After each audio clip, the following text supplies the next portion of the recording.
زيدان اقبال احتياط، وذاك الرجال اللي ببالي ينزل اساسي. انا ما راح اجيب اي اسماء لان الناس تعرف، الناس كلها تدري وكل الكوكب يعرف انا لمن اقصد. ومو بس ذاك الرجال، لا اكو بعد هوايه اسماء نازله بالتشكيله هي ما تستحق تلعب اساسي. بعيدا عن الفوز، احنا اذا نسولف بس بالفوز فانت يعني معناها ما نسولف بلعبه السعوديه، لان نقول محسومه ما قبل ما تبدي.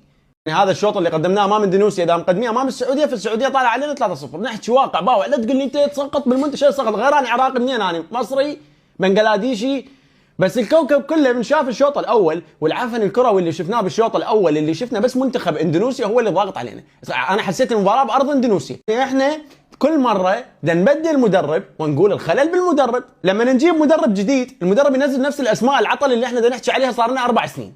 4 سنين احنا نحكي على نفس العطلات، يجي مدرب جديد استرالي، هندي، صربي، اسباني، ينزل نفس الاسماء.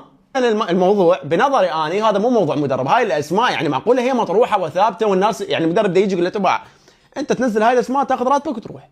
اي والله العظيم اخي لا تخلونا نطلع ونحكي حكي، يعني احنا ليش نطلع من طورنا؟ اخي هذا ملحق. انت بعد ما ضيعنا احنا اسهل مجموعه بالكوكب ضيعناها، نجي هسه بمباراه امام اندونيسيا. اندونيسيا لاعبين ضد 10 مباريات فايزين ب9 ومتعادلين بمباراه.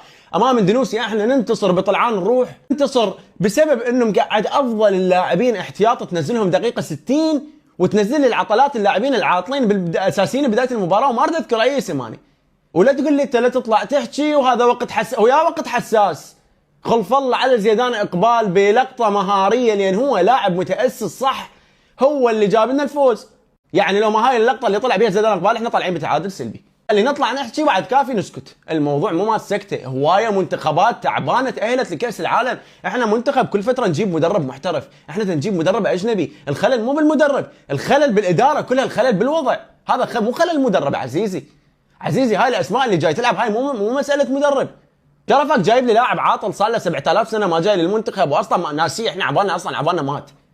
جايبه تلعبه اساسي بمباراه تصفيات كاس العالم. احنا عجزنا عن الكلام واكو لاعبين محترفين 2 اللي هم من افضل اللاعبين الموجودين مستبعديهم من التشكيله لاسباب احنا ما نعرفها شنو.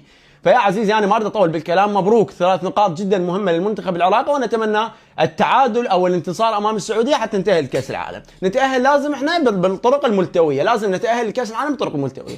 مبروك للشعب العراقي لان هذا الشعب يستاهل، والله احنا نستاهل، بس منتخبنا هو اللي ظلمنا، مو احنا ظالمين المنتخب. شكرا جزيلا، وما عندنا حكي نقوله نهائيا. مع السلامه.